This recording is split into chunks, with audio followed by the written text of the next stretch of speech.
Cela fait donc près de 12 ans que le feuilleton du nucléaire iranien nourrit régulièrement la chronique diplomatique, avec à chaque fois des reports ou des constats d'échecs qui n'ont fait qu'envenimer les relations entre Téhéran et les Occidentaux. Ce soir, 31 mars minuit, peut-être aux premières heures du mois d'avril, c'est la nouvelle date butoir qui a été fixée et les discussions, on l'a donc appris tout à l'heure, vont se prolonger. Bonsoir Antoine Sfer. Bonsoir. Vous êtes le directeur des Cahiers de l'Orient. Alors, avant d'aller à Lausanne, prendre la température de ce marathon final qui se déroule en ce moment même, essayons de voir qui est autour de la table, qui négocie en ce moment. Alors, officiellement, il y a les 5 plus 1, les 5 membres du Conseil de sécurité, plus 1, l'Iran. En fait, parmi les membres du Conseil de sécurité, il y a les États-Unis, déjà, qui sont un camp à part, qui négocie pour eux, essentiellement. Ils aiment bien faire plaisir aux Européens pour les entraîner peut-être avec eux. Il y a la France, la Grande-Bretagne et l'Allemagne qui, eux, ont des positions campées et assez rapprochées, sinon les mêmes. Et ensuite, la Russie et la Chine. Ça fait déjà 3 camps. Et le quatrième camp, c'est l'Iran. L'Iran, bien sûr. Voilà, l'Iran qui joue un peu. Le chef du programme iranien, du nucléaire, qui est sur place. Et qui essaie de jouer également les Occidentaux entre eux, régulièrement. Donnant un peu aux États-Unis, ne donnant pas beaucoup aux Européens. Bien entendu, soutenu par la Chine et la Russie dans leur position. Donc, tout cela, en fait... c'est un peu beaucoup d'hypocrisie de la part de tout le monde autour de la table. Alors vous avez parlé de Laurent Fabius, il est aussi comme personnage clé de la diplomatie, bien sûr le secrétaire d'État américain John Kerry et le ministre iranien des Affaires étrangères Javad Zarif.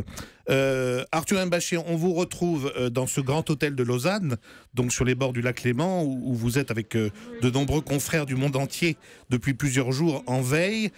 C'est là que se déroulent les négociations. Quel est l'état d'esprit à l'heure où nous parlons, Arthur ? Alors Emmanuel, je vous dis les choses comme elles viennent de se passer. Un proche de Laurent Fabius vient de me téléphoner. Voilà les éléments tout à fait nouveaux qu'on me donne. Laurent Fabius prend l'avion demain matin à 6h à Genève. Ça veut dire qu'à 5h ici à Lausanne, ça doit être bouclé. Dernier carat. Apparemment, tous les négociateurs ont intégré cet aspect. Si ça n'est pas réglé à ce moment-là, je cite, ce sera un échec totalement imputable aux Iraniens. Les Iraniens, dont on me dit qu'ils ont face à eux un bloc des 6. Les Iraniens, et là c'est la confirmation, je dirais, d'une impression qu'on avait tous ici, les Iraniens qui, je cite, n'ont pas bougé d'un iota au cours des de négociations. Laurent Fabius a dit à ses collègues négociateurs, le 31 c'est le 31, le 1er c'est le 1er, on peut continuer à faire semblant, mais ce n'est pas ce qu'on avait décidé. Fin de citation. Voilà. Vous voyez, on entre peut-être dans la dernière ligne droite avec ce coup de pression, si on peut dire, du ministre français, Laurent Fabius, qui a donc prévu de parler à la presse d'ailleurs, entre la toute fin de la négociation et son départ pour l'aéroport de Genève. Donc de cette manière, vous nous l'apprenez ce soir, un nouvel horaire butoir qui serait 5h du matin dans la nuit. Arthur, on avait une crainte d'aboutir un 1er avril, compte tenu du symbole de la date. Visiblement, c'était un obstacle qui est surmonté, ça.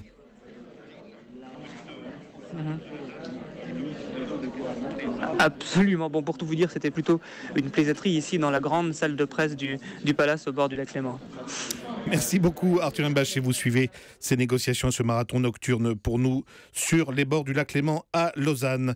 Alexandre Adler, qu'est-ce qui se joue ce soir exactement ? Bien, énormément de choses. Nous assistons à l'histoire en direct, car même si le processus a commencé il y a 2 ans et demi, avec l'élection, avant même l'élection de Rouhani à la présidence de la République, dans des élections pour une fois sincères, on peut dire que si ce cap est passé, nous entrons dans une ère nouvelle, celle où l'Iran reprend sa place de puissance régionale de premier plan, et deuxièmement, réintègre tout simplement la communauté internationale à un niveau très élevé. C'est donc un bouleversement sans précédent, à la fois de la politique intérieure iranienne et de tout l'équilibre du Moyen-Orient qui se joue aujourd'hui même, qui est bien sûr poisson d'avril pour nous, mais qui est surtout pour les Iraniens le Nowruz, c'est-à-dire la nouvelle année, et qui est le jour le plus solennel de l'Iran. Et là encore, le fait que les Iraniens aient choisi cette date butoir montre leur volonté d'aboutir. Mais est-ce qu'on va loin en besogne en disant paix et stabilité du Moyen-Orient, donc paix du monde, d'une certaine manière, par ricochet, à travers cet accord ? Poser la question à Daesh et à nos amis saoudiens qui ont mis le pétrole à $47. Eux, par contre, ne pensent pas ça. Mais en effet, c'est la fin d'une longue période d'antagonisme entre l'Iran et l'Occident, dont on est en train de sortir, cela c'est sûr. Antoine Sfer, comment vous définiriez l'enjeu ? Écoutez, il y a un enjeu déjà interne. Aujourd'hui, comme je ne crois plus du tout au hasard et aux coïncidences au Proche-Orient, au moment où se déroulent les négociations sur les bords du lac Léman, M. Rouhani a fait une visite à Qom aux 18 grands ayatollahs, qui, à l'unanimité, lui ont donné le feu vert pour continuer à négocier avec l'Occident, ce qui a obligé un peu le guide à lui-même à l'adouber de nouveau en disant qu'il appuyait les négociations, ce qui rejoint à dire ce que disait Alexandre Adler. Aujourd'hui, c'est aussi un enjeu interne qui se joue en Iran. Il est certain que si jamais les négociations échouent, alors c'est la catastrophe pour Rouhani, qui lui a instauré une nouvelle diplomatie, a instauré un rapprochement sérieux avec l'Occident, tout en maintenant la puissance régionale. On avait l'habitude de dire il n'y a pas de guerre au Proche-Orient sans l'Égypte, il n'y a pas de paix sans la Syrie. Aujourd'hui, on devrait dire sans la Syrie et l'Iran, malheureusement, ou heureusement. Il est certain aujourd'hui, avec les événements du Yémen également, qui encerclent l'Arabie saoudite avec tout ce qui se passe, cela renforce la position stratégique de l'Iran, c'est certain. Et il ne faut pas non plus se dire que la puissance régionale de l'Iran, c'est surtout que les Américains en 2003 en ont fait une puissance méditerranéenne. Alors juste pour clarifier ce point, puisqu'on parle de la donne irano-iranienne, si je puis dire, on sait qu'il y a quand même un pouvoir à plusieurs têtes, si je puis dire, en tout cas des jeux d'influence à la tête de l'État iranien. Quelle est l'ambiance actuellement à Téhéran ? Est-ce qu'il y a un rapport de force et un bras de fer entre le président réformiste ouvert Rouhani et peut-être un groupe des experts qui le serait moins, ou un commandant suprême qui serait plus réticent à l'aboutissement d'un accord ? Les experts sont plutôt du même côté que Rouhani. D'ailleurs, le nouveau président du groupe des experts, Madavi Kani, était connu comme étant plutôt un modéré. Les grands ayatollahs sont presque tous sur ces mêmes positions. Ils l'étaient depuis 2009. Maintenant, unanimement, mais je veux dire, même dans la période précédente, ils étaient hostiles à la politique d'Ahmadinejad de durcissement. Donc il y a un courant de la direction iranienne pour aboutir. Par contre, il y a des jusqu'au-boutistes qui sont tout simplement parmi certains chefs des gardiens de la Révolution, parmi certains personnages qui sont liés au Hezbollah libanais, et parmi un certain nombre d'extrémistes connus.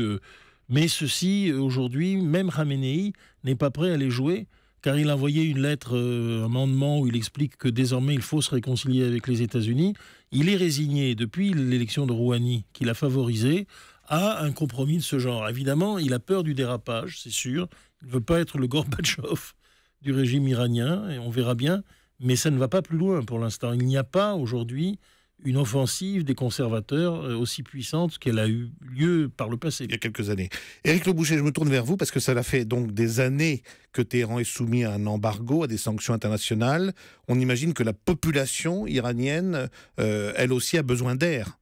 Oui, parce que la situation économique est quand même déplorable. Ils ont eu une récession très forte il y a 2 ans, qui a duré 2 ans d'ailleurs, 2012-2013. L'inflation est très haute, donc les prix que les gens paient au marché sont très élevés. Le chômage est particulièrement des jeunes est très fort et beaucoup de banques sont dans un état de quasi-faillite. Le gouvernement ne l'ignore pas. A perdu presque 40% de sa valeur. Voilà, donc tout le système financier est au bord de l'écroulement. Donc la situation est très mauvaise. Bon. Alors est-ce que les sanctions ont joué ?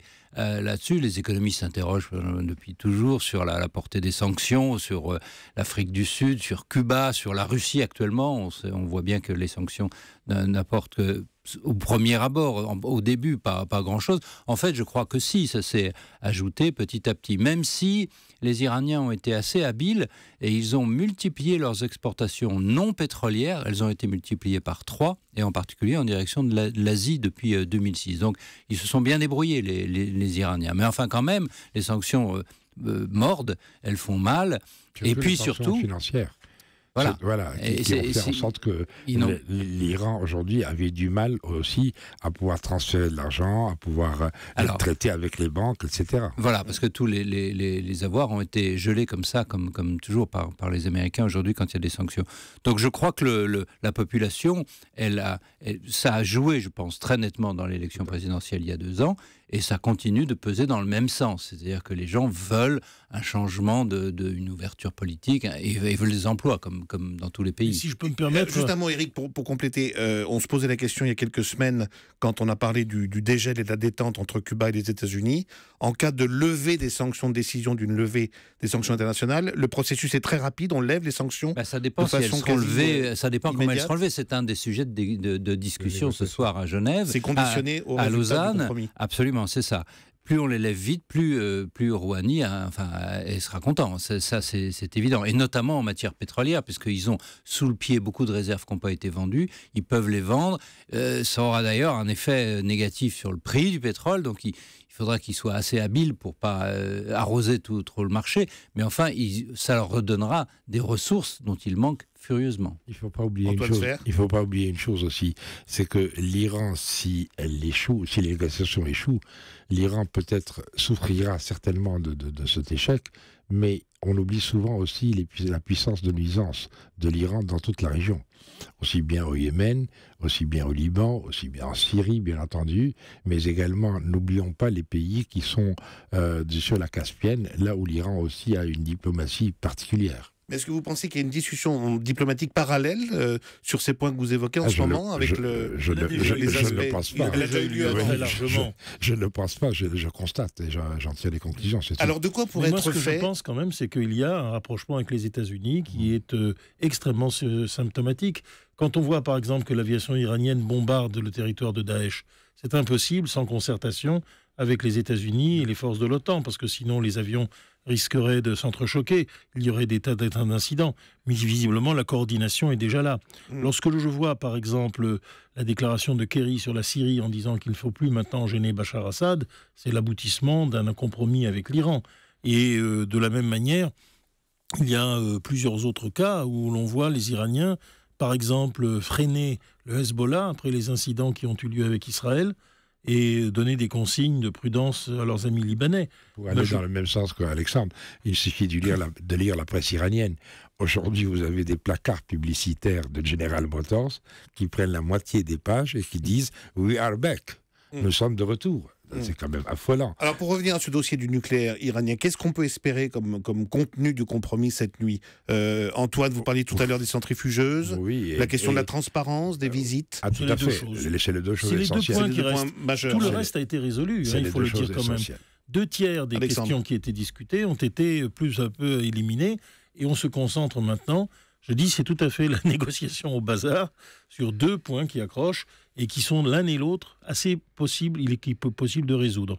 Je voudrais souligner une dernière chose, c'est que les Russes et les Chinois n'ont jamais lâché l'Occident sur cette question parce qu'ils craignent eux aussi la prolifération nucléaire. Et en particulier, il y a eu une période tout à fait dramatique, beaucoup plus que celle que nous vivons maintenant, où Laurent Fabius avait soulevé le problème de l'usine de plutonium de Fordo. Et tout d'un coup, les Iraniens n'avaient pas attendu ce coup-là. Zarif s'est levé dans une grande colère en disant « Dans ces conditions, je rentre, mon avion m'attend ».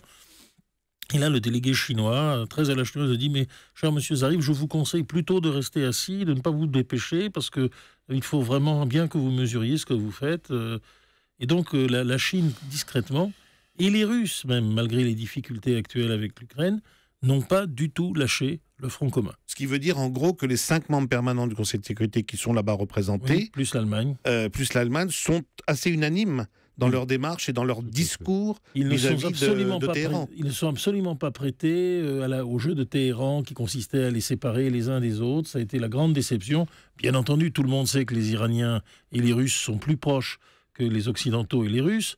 Les Chinois sont déjà plus nuancés parce qu'ils ont beaucoup d'intérêt aussi en Arabie Saoudite. Mais enfin, d'une manière générale, le front commun s'est maintenu. Et ça a été une grande déception de tous ceux qui disaient « mais ça ne tiendra pas à Téhéran, nous finirons par les diviser ». Pas du tout.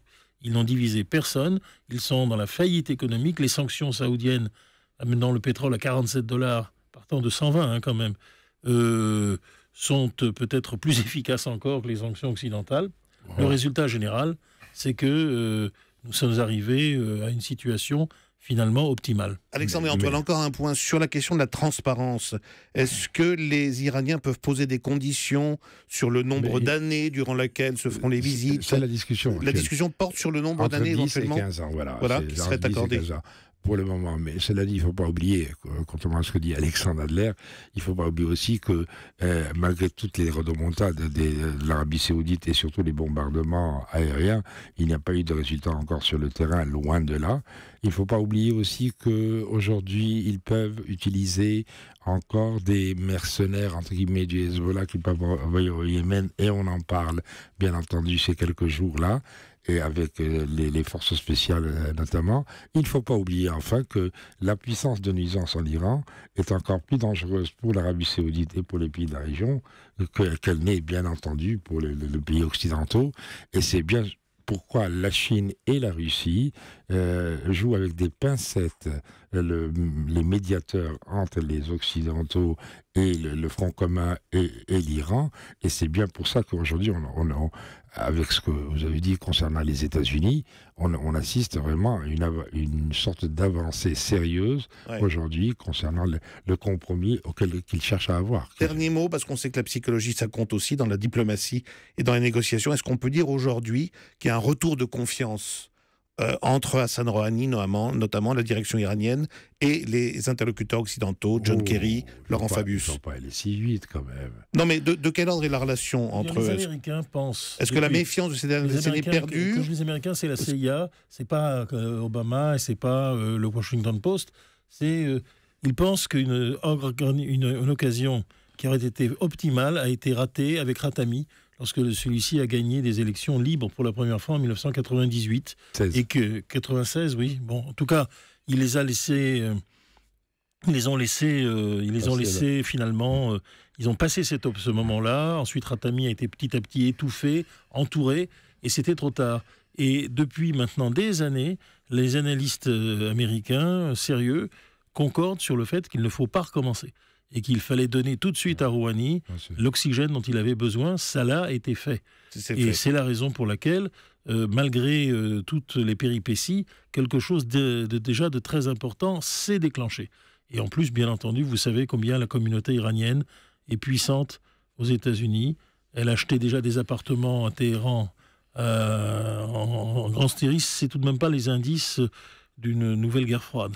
Merci beaucoup, merci à vous tous de nous avoir éclairés ce soir sur cette question importante et forte qui concerne la paix internationale, on l'a bien compris. Merci Éric Le Boucher, merci Alexandre Adler, merci Antoine Sfer. Je rappelle votre atlas précieux pour le Moyen-Orient, Antoine. Aidez-moi avec l'éditeur. Le dictionnaire du Moyen-Orient, voilà. Chez Bayard Édition. Voilà, un outil presque intemporel et que vous remettez à jour d'ailleurs, je crois, périodiquement. Régulièrement. Et la période actuelle l'exige. Je rappelle l'information que nous donnait notre envoyé spécial à Lausanne, Arthur Nbaché, tout à l'heure. Un nouvel horaire butoir, plus ou moins fixé de façon informelle, 5h du matin, heure à laquelle le ministre des Affaires étrangères français, Laurent Fabius, s'exprimera devant la presse avant de reprendre l'avion de Genève pour Paris, nous a-t-il dit. Donc, on sera peut-être fixé dans les 6 heures qui viennent sur un compromis ou pas à Lausanne dans les négociations sur le nucléaire iranien. Merci à tous, 22h36 dans Europe Nuit.